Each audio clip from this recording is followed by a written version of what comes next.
Hoje em dia existe um escalonamento de experiência, digamos assim. E lá não, você era jogado na água e saia nadando. Eu fiz a privatização assim quase sozinha da Álcalis do Rio Grande do Norte, uma das primeiras privatizações. Lógico que eu tinha os sócios lá, né, pessoas fantásticas, mas você tomava a frente dos negócios. Então foi uma grande oportunidade e eu logo me apaixonei por esse desafio, vamos chamar assim. Existe uma grande verdade, assim, existe meio simples. Eu acho que eu não vejo um compra e vende e entrega todo mundo feliz há tanto tempo. É tudo tão complicado. Em reuniões do BNDES tinha 30 pessoas na sala, a única pessoa que todo mundo sabia o nome era o meu, eu era a única mulher.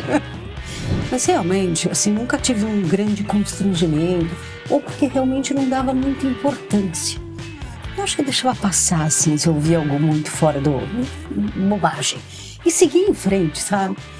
Eu acho que acabei sendo aceita aí, talvez com um pouco de pressão, mas eu acabei sendo aceita entre os homens daquela época. Hoje em dia são várias mulheres tremendamente profissionais, né? A gente tem várias grandes advogadas de M&A. Senhoras e senhores, sejam muito bem-vindos a mais um episódio do podcast Direito e Resposta, nosso episódio número 144. Hoje eu tenho a honra e a alegria de receber aqui Maria Cristina Sescon, que é um ícone do mercado jurídico. Sei que ela vai ficar brava, que eu vou ficar elogiando ela, mas eu elogio de coração porque ela merece mesmo, e não sou eu que falo, e os pares, mas os prêmios falam por si só. Então, uma alegria receber você aqui. Muito obrigado, Cristina. Eu agradeço o convite, uma grande oportunidade. Faço questão de contar a história, um pouco da experiência. Acho que é muito válido e agradeço. Vai ser uma alegria e ganha os nossos ouvintes. E também e agradecer a Lopt, a nossa patrocinadora master, que estará aqui conosco ao longo de toda a temporada. Então, você é advogado de escritório de pequeno e de médio porte, que quer resolver a tua vida, você tem que entrar e conhecer a Lopt, porque o que ela faz é isso. Deixar espaço para você fazer o que você precisa fazer, advogar e pensar estrategicamente. Mas a gente vai falar mais para frente. Cristina, você tem uma trajetória sólida. Você começou lá atrás no Machado Meyer, onde você começou como estagiária, foi sendo promovida até chegar à sociedade. E em 2001 você saiu para montar o Sescon Barrier, que é um escritório que hoje conta com mais de 500 pessoas. Essa trajetória ela foi planejada? Caso contrário, quais eram seus outros objetivos? Não foi planejado, né? Eu simplesmente busquei um estágio e fui admitida no Machado Meyer. Nos primeiros dias eu era do contencioso, fazia fórum. Não era assim algo que me encantava tanto, mas aprendi, achei interessante. Logo eu abri uma vaga no societário. E estava bem quente naquele período, né? Começando as privatizações, casos de grande volume. E não tinha advogado suficiente para fazer tudo aquilo, né? Então os estagiários eram de fato envolvidos na execução de uma maneira que hoje dificilmente você vê nos grandes escritórios, né? Hoje em dia existe um escalonamento de experiência, digamos assim. E lá não, você era jogado na água e saia nadando. Eu fiz a privatização assim quase sozinha da Álcalis do Rio Grande do Norte, uma das primeiras privatizações, assim. Lógico que eu tinha os sócios lá, né, pessoas fantásticas, mas você tomava a frente dos negócios. Então foi uma grande oportunidade e eu logo me apaixonei por esse desafio, vamos chamar assim. Você tinha que ser várias coisas ao mesmo tempo. Mas que interessante, porque você é uma grande referência, se não a maior nessa área societária M&A. É curioso saber como é que você chegou lá, porque você não começou na área, né? Aliás... Mas fiquei 3 meses em contencioso. Depois já fui para o societário, que a demanda eu acho que era grande, me pediram para transferir. Adorei, um grande, super movimentado, negociação, coisas que eu gosto de fazer. Então eu acho que me apaixonei imediatamente. Já desisti, sim, já escolhi a área de cara. Então acabei me dedicando até na faculdade mais ao direito societário, aos meus estudos, porque é realmente uma área que me apaixonou desde o início. E era muito movimentado, né? Noites e dias, 24 horas, sábados e domingos. E foi como se a gente estava até conversando aqui, muito E não tinha celular.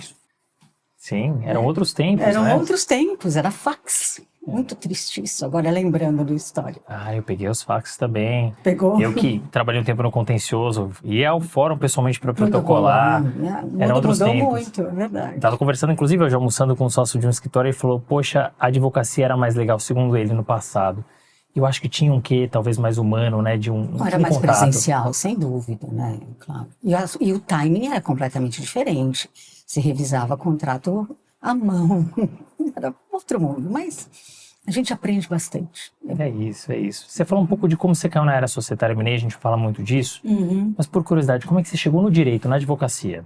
Eu sempre quis ser engenheira, porque família, né? Meu pai engenheiro, da área de construção e tal. Então, eu comecei fazendo exatas, que eu gosto de números, entendo um pouquinho do assunto, estudo um pouco da área financeira também, que faz parte do M&A. Então, mas chegou uma hora que eu falei, olha, eu gosto mesmo de leitura, gosto de estudar, gosto do direito. No segundo colegial, naquela época, que eu decidi mudar de área e ir para direito. E entrei na faculdade, fiz PUC, foi bacana. Tinha o direito societário bem forte, tinha processo civil que eu também adorava. E assim foi. E comecei já a trabalhar no final do segundo ano, eu já estava estagiando, ou começo do terceiro, final do segundo. E aí, dali pra frente, você comentou, você enveredou para a área de societária M&A.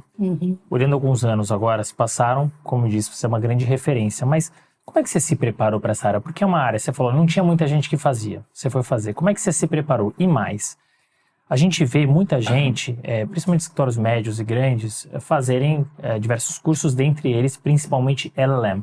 Você acha que é fundamental para o profissional, nesse mercado de alta performance, principalmente na área societária M&A, fazer o curso é fundamental? Olha, mudou um pouco o mercado, né? Naquela época nem todo mundo buscava um LLM. Eu não fiz LLM, eu acabei fazendo vários cursos no decorrer da carreira, nos Estados Unidos, mas coisas, assim, alguns de negociação, outros mais de, né, jurídicos mesmo, de M&A, mas eu não cheguei a fazer LLM, não era tão padrão isso, não era um requisito.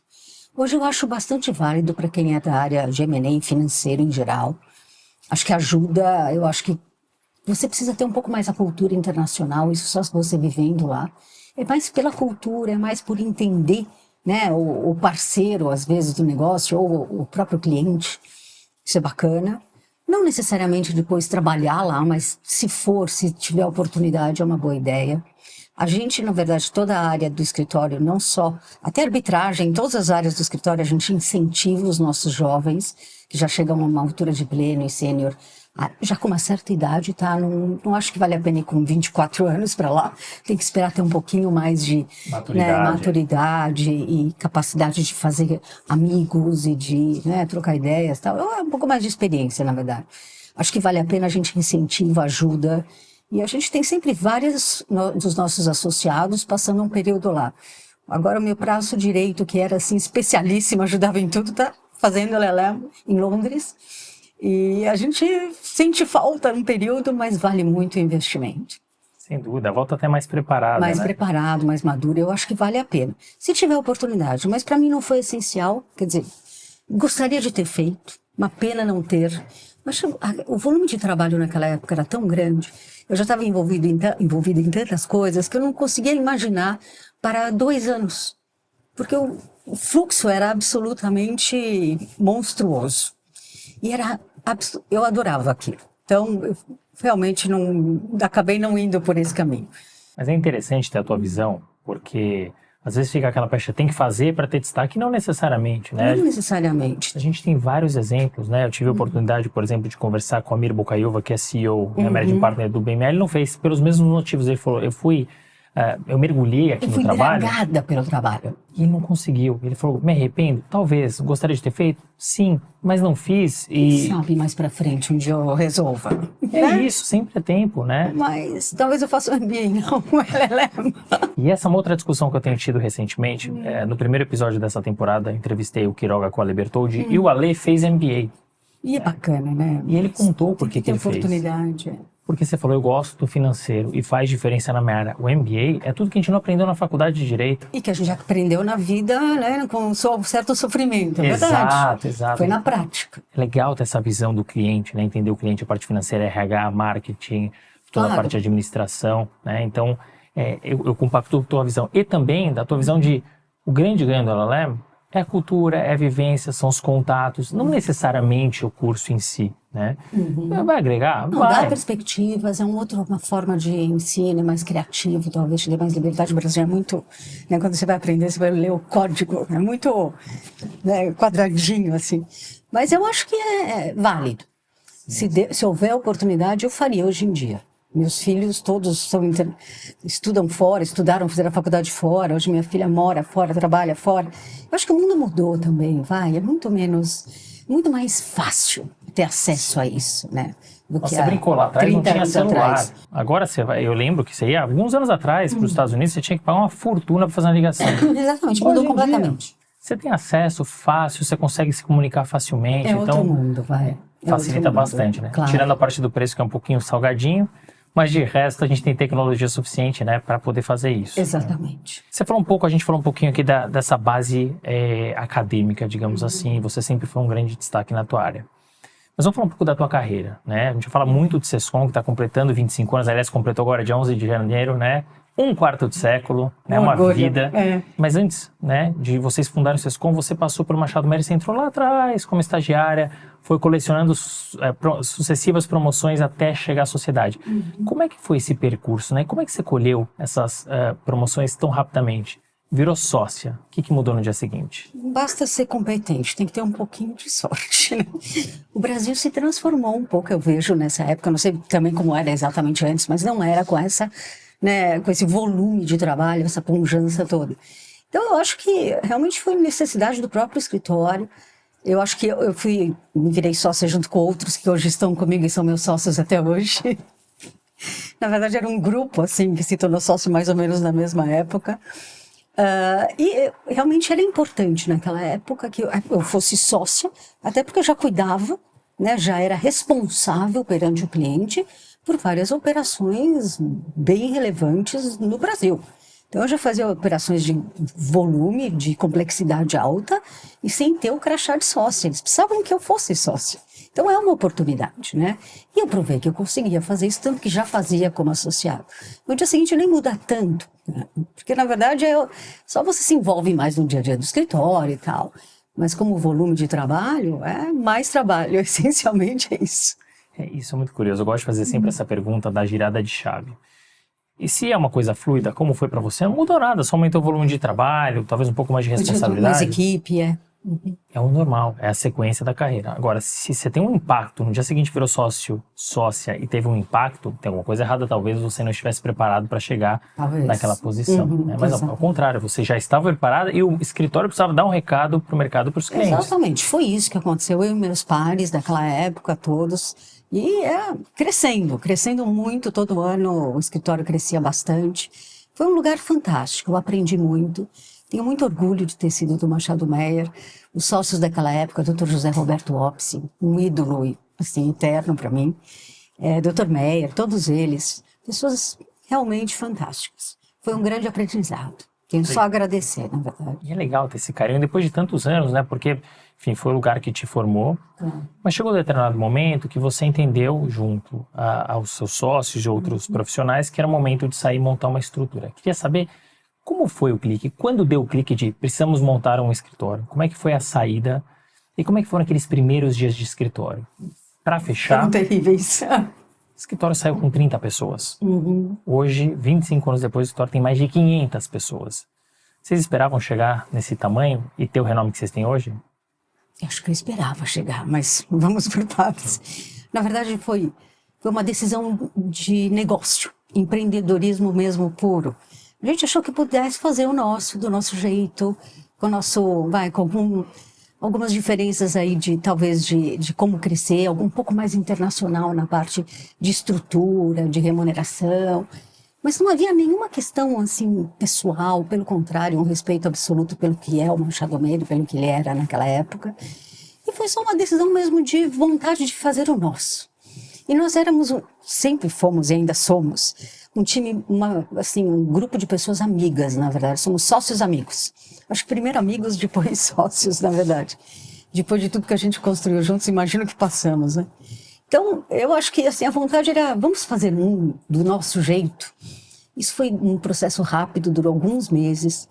Eram umas reuniões para a gente tentar organizar alguma coisa, ou pensar nos prós e contras dessas coisas. Eram na minha casa porque eu tinha filhos de uns 4, 5 meses na época, gêmeos. Então era um período... Você montou um escritório junto com o nascimento dos seus filhos? Sim. Foram 2 nascimentos juntos? Todos. Maravilha, imagina o caos. Mas no fim deu tudo certo. E acho que deu vontade mesmo de criar o nosso estilo. E fizemos isso, o escritório era pequeno, lá na Funchal. Éramos 30 Antes de ir pro todos, Tower. antes de ir pro Tower. Era Era uma do outro lado, lateralzinha. exatamente, um escritório bem menor.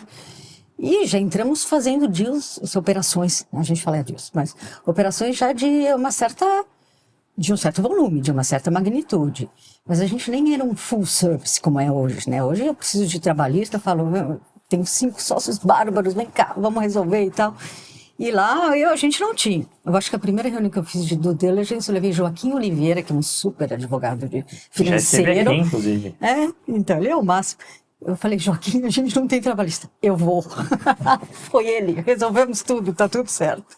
Então, a gente já saiu com algumas operações bastante icônicas, assim, da época.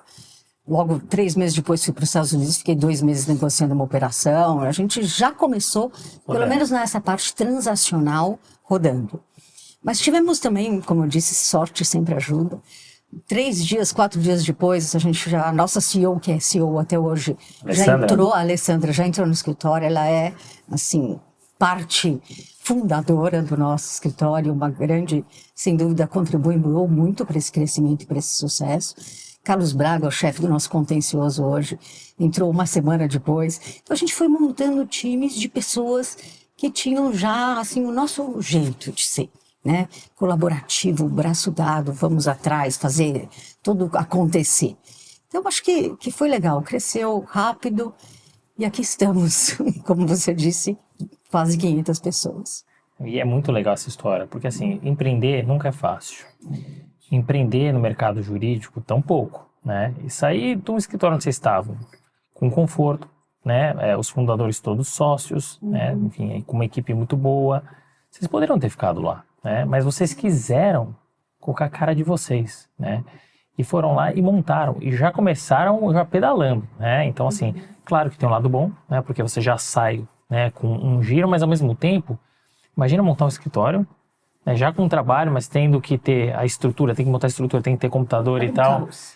Exato. Na primeira semana a gente sentava em caixas de mobília, sabe aquelas caixas de madeira, um horror. Sim. Mas, olha, depois com o tempo você vai arrumando as coisas. É isso. Primeiro atende o cliente, depois a gente vê o que faz. Foi mais ou menos isso. Tem alguma coisa que ficou na tua memória, Cristina, do começo ali daqueles primeiros dias? Você citou um exemplo agora, né, das caixas, mas tem alguma coisa que te marcou ali no começo, que foi emblemático do início do escritório? Olha, era emocionante todo dia. A gente tinha os sócios, que não éramos o quê? 7, nem lembro de eu. Ficávamos todos num corredorzinho, né, meio apertado. Era só você abrir a porta que você via quem estava sentado do outro lado. Cada vez que a gente conseguia fechar uma proposta, pegar um deal novo, um caso, saía no corredor e falava, legal, e todo mundo saía junto, e era aquela festa. Hoje eu tento achar as pessoas, eu não encontro, porque é muito mais espalhado. Mas era animadíssimo isso, entendeu? Era uma briga, um foice para conseguir entrar nos... que a gente não tinha tamanho para competir com os antigos. Mas cada vez que a gente conseguia era uma operação nova, alguma coisa boa, era uma festa no escritório, no corredor já começava de lá. A Legal. Comunicação era verbal, não precisava de telefone. Abria a porta e já achava todo mundo. Isso que é legal, isso que fica, né? Porque você olha hoje para um escritório com mais de 500 pessoas, é claro, é difícil você conhecer todo mundo, é difícil você se comunicar com todo mundo, né, sem ter uma ferramenta. E você lembrar daquele começo, né? Daquele nascitura, todo mundo junto, todo mundo comemorando, todo mundo celebrando. Todos por um, por todos, né? É muito legal. Essa cultura ainda é da gente. E eu sinto isso muito forte ainda hoje no escritório com, sei lá, quase 100 sócios. É todos por um. Não tem um sócio que eu não procure que não me atenda imediatamente. Não tem um sócio, por mais jovem quem seja, ou associado, ou que seja, que me procure que eu não responda em 5 minutos. É assim lá. Funciona isso. E isso, assim, foi desde sempre. Estamos lá para resolver o que for. Isso é muito bacana. Não tem escolha. Aqui é o meu cliente, eu vou atender antes do seu. Não tem isso. O cliente é do escritório. Isso é muito, muito firme dentro da... Isso é importante, principalmente uma história que tem 25 anos, né? Você contou uma história de algo que é a cara da cultura do escritório e que continua até hoje, né? É muito difícil manter a cultura. E é muito difícil, mais do que só manter a cultura, você crescer, virar referência e brigar, né, aqui na Primeira Liga, né, na Série A que eu falo, né, ou na Champions League. Como é que o escritório fez, né, ao longo desses 25 anos para continuar crescendo, continuar se destacando, aumentar? O que você acha que foi fundamental? Não tinha tantas mudanças que a gente teve de política, de governo, de guerra, loucura, de né? tudo. Pandemia no meio do caminho, Pandemia. que caos isso. Difícil você organizar e transmitir cultura em casa, olhando para o computador, né? Isso eu ainda não me conformo. Mas ok, faz parte. Nós estamos muito presentes lá, né? Essa turma antiga, e a gente tem pessoas que estão conosco, que são sócios agora há 20 anos ou mais também, né? Foi 5 anos, o escritório cresceu muito naquele período. Então, isso é, logicamente, nossa marca, eu acho, que é atender o cliente, com o que quer seja necessário, sempre, imediatamente, rápido, e soluções, né, adequadas e criativas para fazer. Mas nós estamos lá presente. E a grande maioria dos nossos sócios são orgânicos. Eu não sei te dizer qual é o percentual exato de... Lógico que sempre tem a pessoa que sai, mas os que saem é porque, na verdade, não conseguiram se adaptar a essa cultura. Então, o que sobra, o que você vê agora, já dentro do conselho de administração, sócios que já estão chegando aí, que são mais jovens do que os fundadores, obviamente, mas que já têm uma predominância, já participam da gestão. Você conhece vários deles. Eles nasceram, eles têm a mesma cultura. Então, isso já está um pouco enraizado. Por isso que eu sinto bastante confiança de que isso vai prevalecer. Porque a grande maioria lá nasceu nessa cultura. E eu acho que preze e acredita. Os que não se conformam com essa cultura não estão lá. Ou não vão ficar. Você sabe porque que ele é automaticamente... expelido, né? Não é a palavra expelido, mas no sentido, encaixa. Não adianta. Isso é meio óbvio até. Então, acho que estamos prontos aí para isso. E a gente tem feito um plano bacana no escritório de estratégia, de clientes específicos, de como organizar os vários times. Tem bastante planejamento lá. E todo mundo bem empenhado em fazer acontecer. Que legal. Essa história da cultura que você trouxe é muito interessante, porque conecta com a entrevista que eu fiz com o Ricardo Gaiar. Entrevista muito bacana, no final do ano passado, que eu também recomendo que as pessoas ouçam. E ele falou muito da cultura, né? Até por ele estar no comitê executivo e contar um pouco dessa história. Ele falou, aqui, se você não se adaptar à nossa cultura, não tem problema. Vai ter outro lugar para você, né? Então, assim, a gente tem uma cultura e as pessoas que aqui estão, elas são felizes porque elas têm o nosso DNA, a nossa cultura, tem fit conosco. E é isso que faz dar certo, né? Eu tenho certeza de que essa é o que vale a pena tudo isso. E é isso, porque assim, não adianta você querer forçar uma situação. Eu sempre brinco, trazer o Pontes de Miranda para a área do contencioso civil, mas que não tenha o perfil, o DNA do escritório não vai funcionar, né?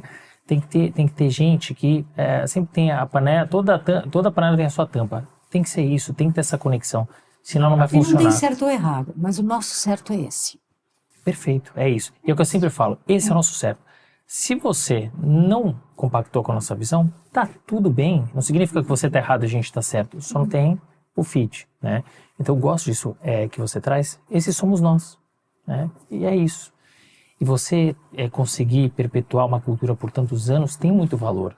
Porque é muito difícil, ainda mais, né, você falou de pandemia, de 20 para frente, foi ainda mais difícil, porque as pessoas, elas começaram a trabalhar de suas casas. E ainda hoje os escritórios, a grande maioria trabalha num sistema híbrido, né?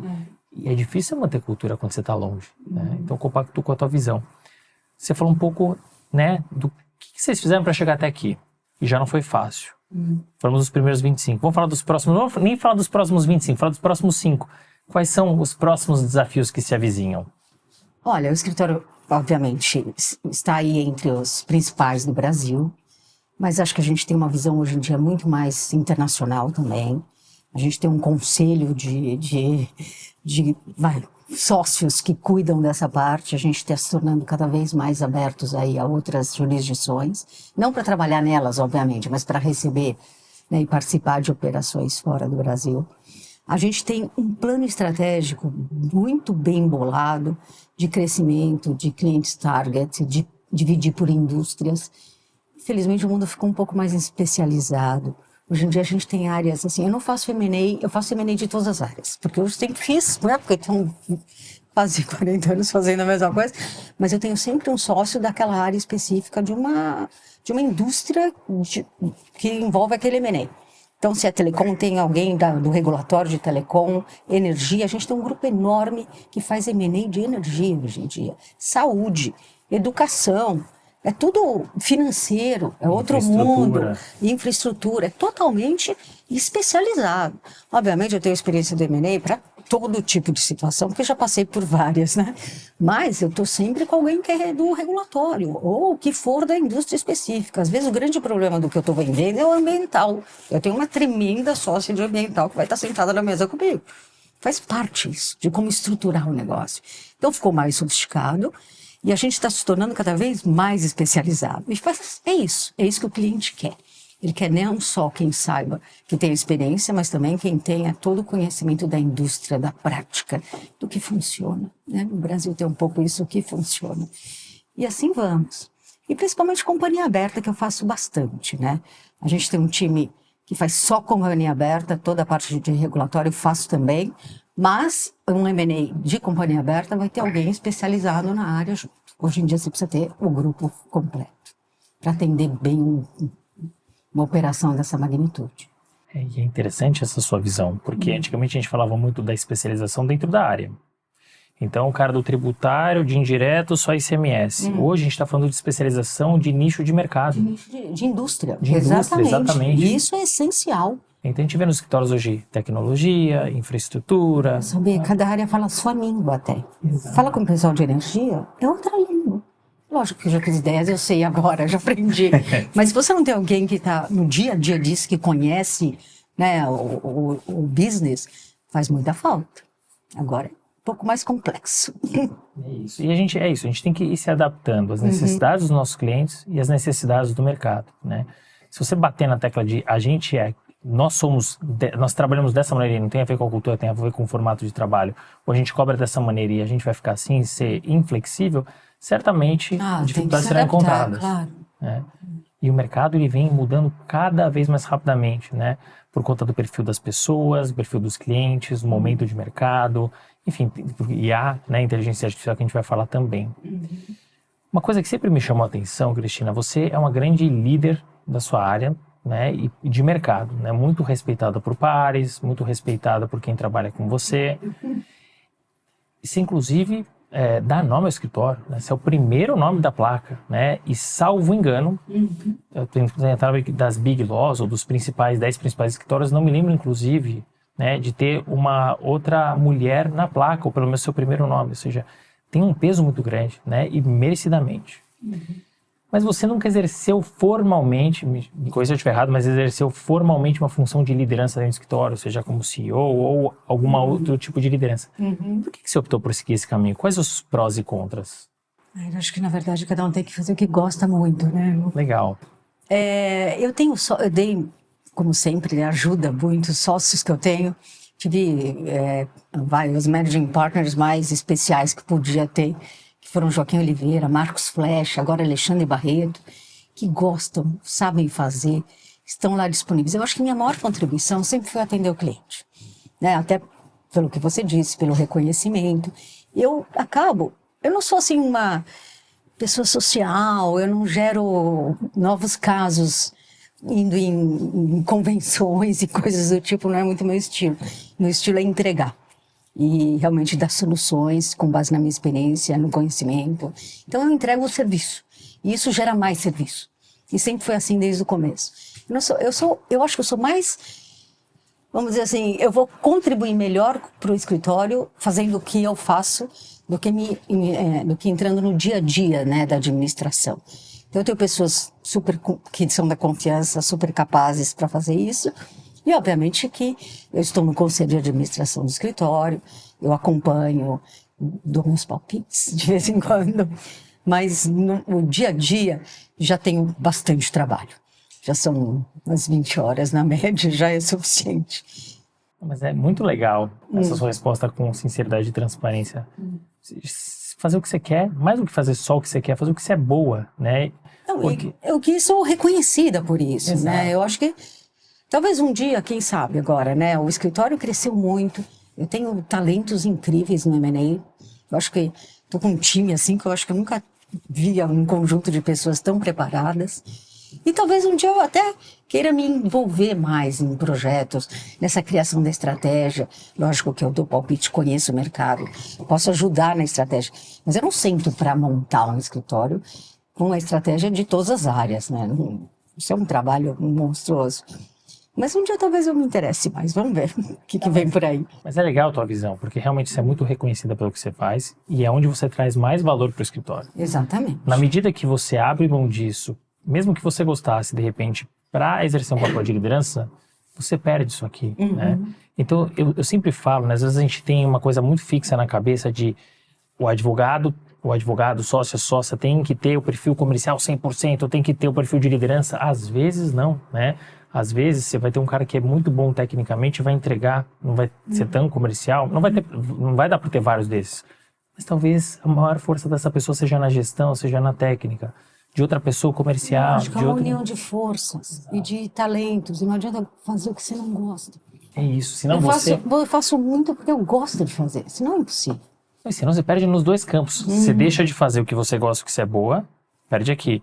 Para fazer o que você não gosta, ou às vezes você não tem um talento para fazer, claro, né, que precisa de muito mais esforço, perde aqui também. Por isso que eu brinco, né, eu gosto muito de futebol. E no time não dá para você ter 11 Neymars. Você tem que ter o zagueirão, tem que ter o goleiro, tem que ter o Neymar. Exatamente. Né? Então, legal ter essa sua visão. Né? A gente falou um pouco agora de liderança. Quem sabe você vai exercer ela formalmente um pouco mais para frente. Quando a gente fala de liderança, é natural, Cristina, a gente pensar nas gerações. Por quê? Porque a próxima geração que vem aí e que vai liderar os escritórios, o Sescom e tantos outros, né, liderar o mercado jurídico é a geração Z. E que tem várias discussões. Tem muito choque geracional, mas é fato que vai ter essa liderança futura. Como é que vocês estão fazendo no Sescom para transacionar essa liderança com o mínimo de choque possível? Olha, eu não tenho, assim, uma experiência ruim com a geração Z. Ao contrário. Talvez eles tenham um jeito diferente de fazer as coisas, mas uma capacidade incrível. E que, obviamente, com a minha idade, eu já não tenho mais tanto acesso, assim, à inteligência artificial e coisas do tipo. Eu acho que é uma conjugação ótima. Eu só insisto um pouco para nos encontrarmos de vez em quando.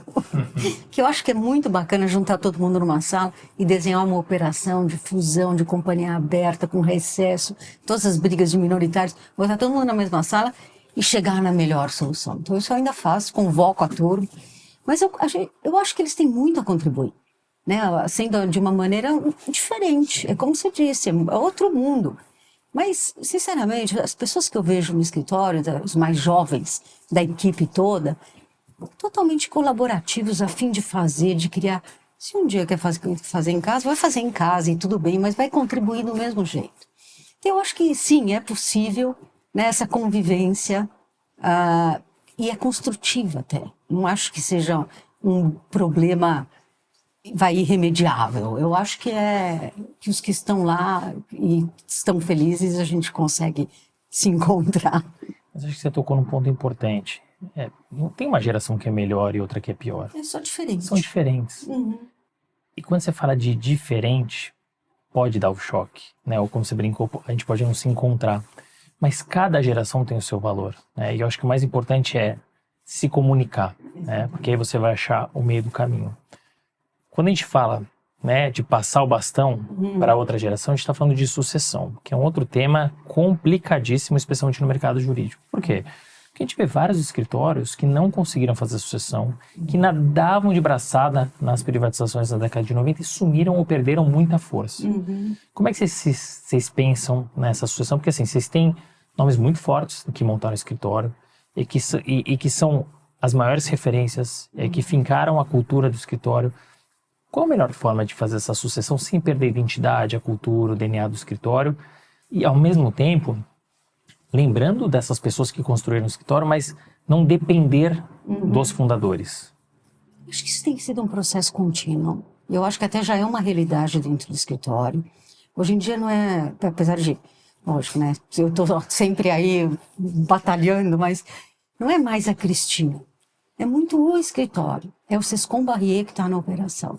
Até porque somos vários sócios de M&A e todos, assim, têm talentos lá que eu reconheço e falo, uau, Que até eu falo, nossa, nem pensei nessa. E gente muito capaz, que também tem tem seu time, tudo seu... A sucessão ela vai acontecendo automaticamente. E você acaba virando um pouco mais institucional. Eu escolhi o Siscom Bahia para fazer a operação. Eu já estou bem atendida e de igual para igual com qualquer outro do mundo. E não é porque a Cristina está presente, isso já passou. E eu fico muito orgulhosa disso. Não preciso mais estar lá. Nos primeiros dias do escritório eu precisava. Não preciso mais. Tem gente super capaz. E na gestão também, né? Como você falou, o Ricardo, ele faz parte do comitê executivo, tem um super jeito para isso, com as pessoas, sabe o que acontece no mercado. Tem pessoas que têm até esse talento. E pessoas do M&A que têm um talento até um pouco diferente do meu e que às vezes é muito mais adequado para o processo. Então eu acho que já institucionalizou um pouco. A sucessão já está acontecendo. E a vantagem é que ela está acontecendo conosco. Né? A gente está abrindo isso para acontecer. E é o que eu espero. O que eu espero do Siscom quando eu sair? Um dia vai acontecer, óbvio, né? A gente tem até prazo lá que eu tenho que sair numa determinada idade. Mas saindo, o que eu quero mesmo é que o escritório continue. Continue com toda essa colaboração, com esse espírito, com essa cultura, anos a fio. Eu não quero levar nada embora. Quero que continue do jeito que está. Isso é o grande legado. O legado e a perpetuidade, Exatamente. né? Que é o escritório continuar independentemente dos fundadores. Eu tenho certeza que meus sócios sabem disso. Tenho certeza. Isso é muito legal, porque você trouxe uma palavra super importante, que é a institucionalização, que é importante para a sucessão e para tantas outras coisas, né? É claro que você é uma figura importante, como os demais sócios fundadores. É claro que sim. Mas, hoje o escritório, ele vai andar independente de você, independente dos outros sócios, porque vocês conseguiram fazer uma coisa que é super difícil, que é institucionalizar. Já anda. É isso. Porque dificilmente todo mundo sabe disso, mas já anda. Tá indo. E eu acho que esse é o pulo do gato, né? É claro que eles falavam, Renato, sim, institucionalização é uma coisa muito simples. Não, não é, né? Mas na medida que você consegue fazer, eu acho que esse é o pulo do gato, porque você tira o peso de certas pessoas, coloca o peso na estrutura, que é o que eu sempre brinco, o time, ele sempre vai ser maior que os jogadores, que qualquer jogador. Claro, exatamente. Né? E o jogador sem time não resolve também. Exato. Ainda mais nesse tipo de operação. É o time todo que faz. Mas muito legal ter essa percepção, né? E é um tema sensível, como tantos outros no mercado, né? Um outro tema que, eu não diria que é sensível, mas que traz um impacto bastante importante, que tem mudado. A gente está falando, né, da mudança da advocacia, a gente está falando agora, né, talvez da desumanização, né, por a falta de contato. E uma coisa que agrega, mas ao mesmo tempo também acaba fortalecendo ou potencializando essa desumanização, é IA. A IA já está impactando o mercado jurídico. Eu sei que vocês olham com muito carinho para as ferramentas lá dentro, né? Aliás, antes de eu fazer a pergunta, falar do nosso patrocinador, essa pergunta da Lopt. Você que tem escritório de pequeno e de médio porte, foca no que você precisa fazer, foca em advogar.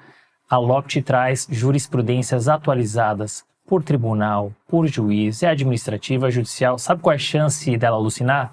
Zero, porque é uma curadoria feita pela própria Lopt e são jurisprudências puxadas dos próprios tribunais. Sem falar em prompts, em petições que você pode fazer do zero, você pode editar sem perder palavra nenhuma. Então, se você quer ter acesso por apenas R$ 149,90, aliás, eu vou fazer melhor para você.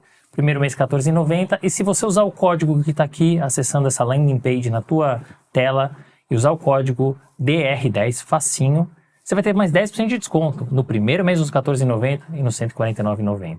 Então acessa lá e aproveita essa oportunidade. Falando um pouquinho, Cristina, de IA, sei que vocês cuidam bastante no escritório, olham para isso, mas quanto que você acha que a IA vai afetar efetivamente a advocacia? Você acha que a gente vai diminuir o número de associados, principalmente de júniors, e o trabalho ele vai ficar mais refinado? Muita gente vai perder seus cargos. Qual que é a tua visão em relação aos impactos da IA na advocacia? Eu acho que, essencialmente, o nosso trabalho é tremendamente, vamos dizer assim, é de racionalidade, né? Técnico. Não só pesquisa, mas o que implementar, sentir, ter o feeling do que vai resolver naquela operação. Qual é a grande virada? Isso acho que as máquinas ainda não fazem. Olhar no olho do cliente e falar o que ele precisa é disto. Isso eu acho que vai demorar um pouquinho ainda. Mas a gente tem um grupo que são de advogados, de pessoas que conhecem a tecnologia e conhecem também a advocacia. Até a chefe do grupo era a nossa associada sênior já. Então, porque a gente tem preocupações também com a utilização da IA. É segredo, né? O que a gente faz é super confidencial. É muito difícil não, né, conseguir guardar isso com tranquilidade dentro dessa bagunça que hoje virou internet e WhatsApp e essas coisas. Então, o cuidado é total. Mas um grupo que está focado em como melhor aproveitar esses mecanismos, esses instrumentos que hoje existem. Eu acho que a gente está indo bem. Já tem bastante coisa implementada dentro do escritório, que é aquele trabalho de estagiário que eu ficava no data room 24 horas físico, olhando o papel. Não precisa mais. Mas eu acho que advogado nem quer fazer isso, e nem deve fazer. Então eu acho que isso supre, e já está suprindo bastante. Então os custos reduzem, obviamente você não é tão mais braçal, mas o trabalho intelectual é nosso, gente. Não adianta, ainda não vai resolver tão cedo isso. Mas a gente tem se engajado para conseguir acompanhar o mercado nessa área, assim. É bem importante. Você falou do Data Room, eu lembro, eu nem advogava na área societária de M&A, mas eu lembro, eu estava num escritório pequeno, e aí não fazia ideia do que era, mas o sócio falou, agora a gente vai nessa sala aqui, que a gente tem que responder os Q&As. Eu falei, o quê? E era uma sala abarrotada de papel. Caixa de papel, é. Mas o que é isso? Nossa, Eu fiquei desesperado. Eu fiz. Quer saber? Aprendi muito. Eu sei um pouco de imobiliário, porque eu fazia due diligence. Sei até de regulatório, licenciamento. Você aprende fazendo essas coisas. Sim, com certeza. Agora a gente tem que aprender via, né, inteligência artificial, mas a gente aprende. Mas aí conecta com outro ponto que você trouxe. E eu entrevistei o Quiroga e o Bertoldi. O Bertoldi me trouxe um exemplo muito interessante. Ele pediu para um advogado júnior fazer um contrato e veio perfeito. Perfeito o contrato. Ele falou, não, tá perfeito, mas por que você colocou essa cláusula aqui? E o advogado não sabia responder. E essa aqui? Não sabia responder. Então, a IA ela é super importante e ela vai ajudar, mas a gente tem que usar da melhor maneira e fazer uma curadoria. E aí o Ale até brincou, ele falou, vai ser uma vantagem para mim. Por quê? Porque quando eu uso a IA, com o meu conhecimento, minha vivência e minha experiência, né, eu sei o porquê que tem uma coisa, o porquê não tem, ou se eu tiraria, ou se eu colocaria. É um bom uso da inteligência artificial. Eu acho que isso a gente já tem. Isso é muito legal, né? E você falou uma outra coisa que é a questão do que é humano, né? Que tem esse pontinho aqui na equação que as pessoas às vezes não olham, mas faz muita diferença, né? O Tito, quando eu entrevistei lá do Machado Meirelles, ele falou o seguinte, a IA não vai levar ainda o cliente para ir almoçar. E o que quer dizer? Ele quer dizer que, assim, Trust Advisor, né? Você é o Trust Advisor do cliente. O cliente confia em você, ele quer te ouvir, ele quer os teus conselhos, ele quer o teu direcionamento, né? Então, certamente isso, ou esse olhar que você falou da experiência numa operação, numa negociação, lá na frente não se sabe, né? Mas hoje, certamente, esse que o humano faz muita diferença. Mas eu acho que é bom, ajuda. Dá mais tempo para as coisas importantes, não é verdade? É isso. É ganhar tempo. Tempo que Focar você pode focar na estratégia, exatamente. Muito legal. Agora é o seguinte, queria rebobinar aqui a fita, voltar um pouco na tua história. Você fez muitas operações de M&A, muitas. Queria que você contasse qual ou quais foram mais emblemáticas para você e por quê, e que você contasse um pouquinho dos bastidores, dessas negociações, porque sempre gera muita curiosidade, né, Cristina? Como funcionam essas negociações, enfim, se você puder contar pra gente, vai ser ótimo. Nossa, é difícil sempre. A gente pode falar nome de clientes, assim, em princípio, né? Realmente foram muitas emblemáticas. Mas existe uma grande verdade, assim, teve, assim, coisas erradas, ou até um jeito de falar perrengues, questões. Não existe M&A simples. Eu acho que eu não vejo um compra e vende e entrega todo mundo feliz há tanto tempo. É tudo tão complicado. Todas são, né? Todas você aprende alguma coisa e tira algo de diferente disso. Você está no meio de uma operação quase fechando, europeus, brasileiros, gente séria. De repente, olha, compramos uma empresa na Índia, tem que suspender o Brasil por causa do antitrust. Para tudo, você senta na mesa para discutir break-up fee no dia do closing. Isso aconteceu faz pouco tempo atrás. Mas coisas assim inacreditáveis. Tem reestruturações societárias de companhias abertas que tem tudo, né, só para construir valor, fusões, assim, entre grandes empresas. Mas tem um minoritário que acha que pode ter algum tipo de interesse particular na história. Aí você vai para a CVM, aí você tem a discussão da avaliação, relação de troca. né, você vai fazer reuniões com a diretoria para explicar, da CVM, para explicar quais são os méritos e interesses da companhia, não existe parte relacionada. Então, tudo sempre tem uma surpresa, né? Eu não diria que eu tenho deals que duraram uma vida, na verdade, praticamente, que estão terminando agora. Porque você tem o começo, que é o começo da negociação, do namoro. Depois você viaja para o país do cliente, você fica lá uns tempos estruturando. Depois você faz uma fusão, a fusão não dá certo. Aí começa a disputa, o pós-closing, indenização. Tem deals que começaram no escritório novo, acho que logo o primeiro ano, e que eu ainda respondo por eles. Porque é incrível, porque não termina. Então, todos são emblemáticos. E o mais legal, acho que posso falar assim, é que esses clientes que eram meus clientes há 30 anos atrás ainda são meus clientes, terceira geração às vezes. Isso é muito bom. E ainda tenho questões que são das operações que eu fiz com os pais na época antiga. Isso é a melhor coisa, é uma vida. M&A, eu gosto sempre de dividir a pergunta e você já respondeu uma delas, mas não tem assim... M&A fácil. Qual é o perrengue? Você já falou, sempre tem perrengue, né? Não existe M&A sem. Ainda mais, acho que nos últimos anos até piorou um pouco, porque muita operação de empresas que já não estão financeiramente, se endividaram muito, juros, toda essa questão. Então tem muita operação de empresa pré-RJ ou já na RJ, e que na verdade são 3 M&As, né? Tem a comprador, o vendedor e os credores.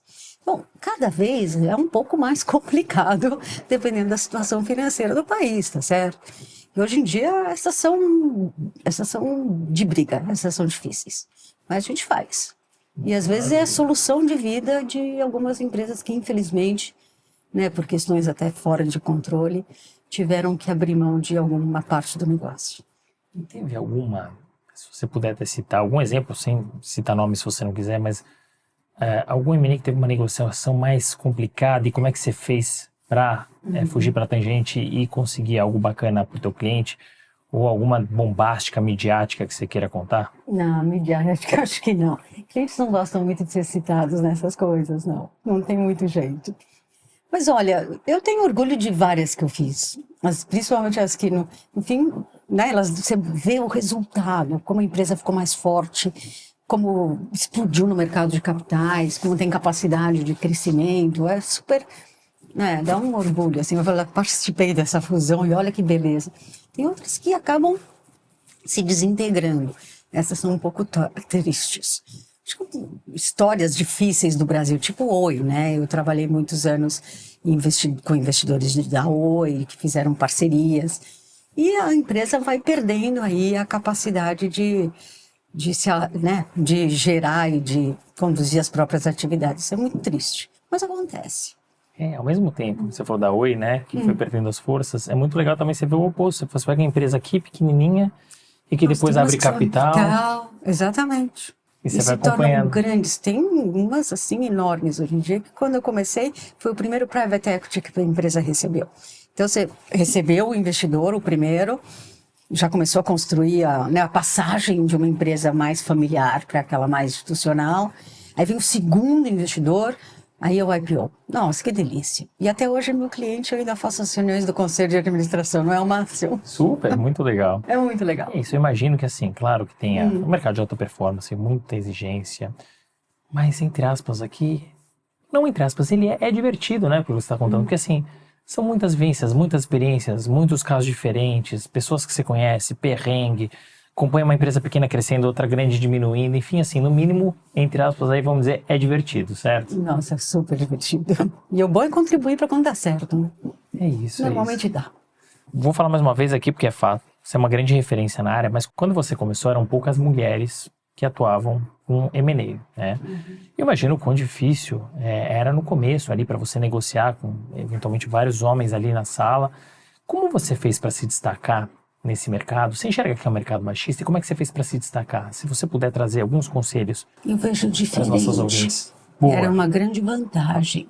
Legal. Em reuniões do BNDES, tinha 30 pessoas na sala. A única pessoa que todo mundo sabia o nome era o meu. Eu era a única mulher. Na verdade, não foi um grande ônus. Eu nunca dei muita importância para isso.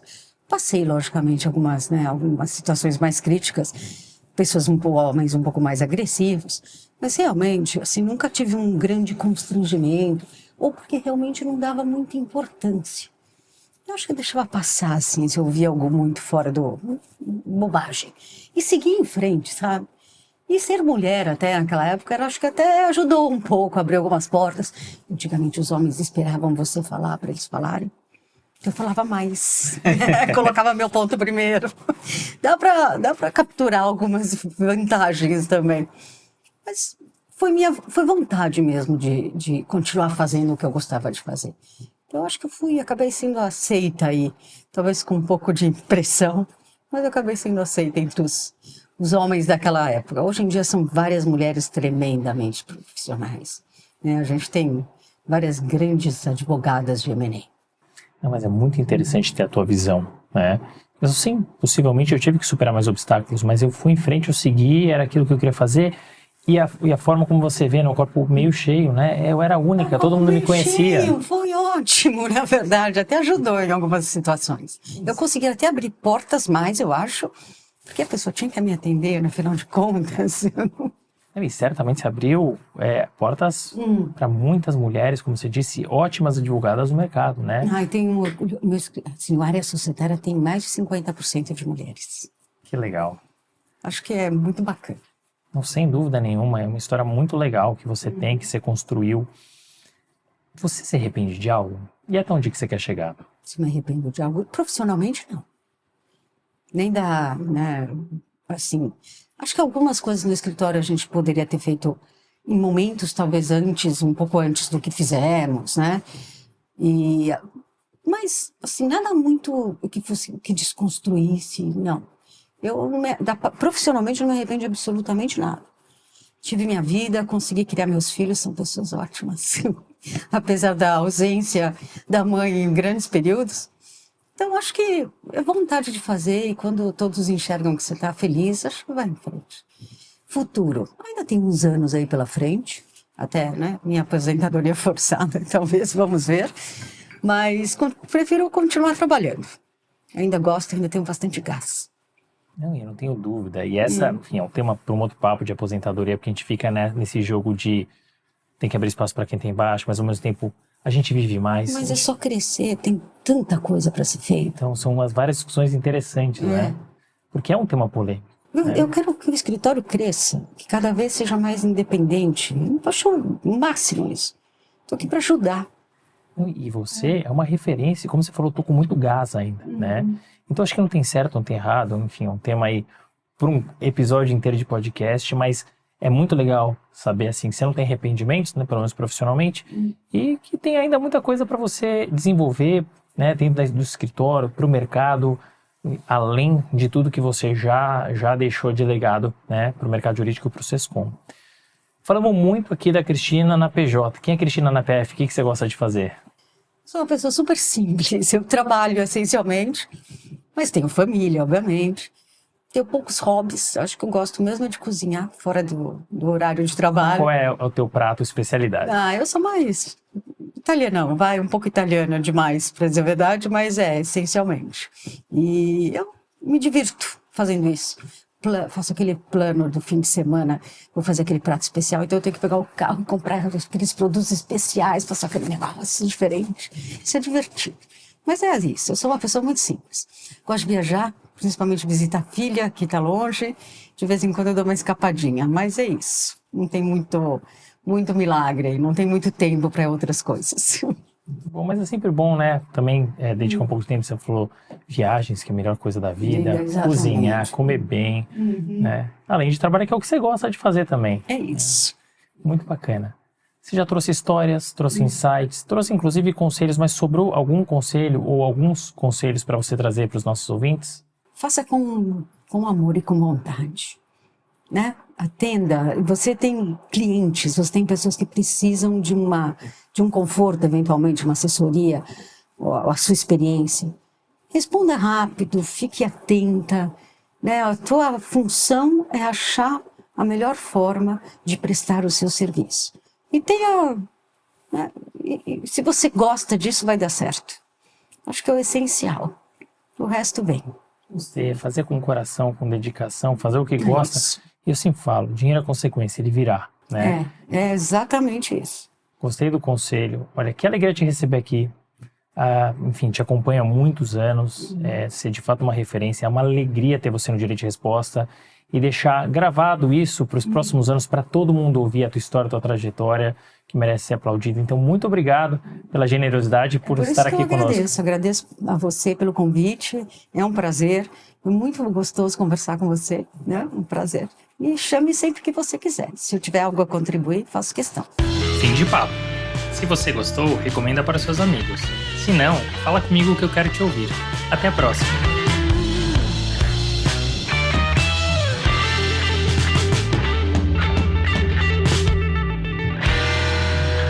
Este podcast foi editado por Felipe Mux.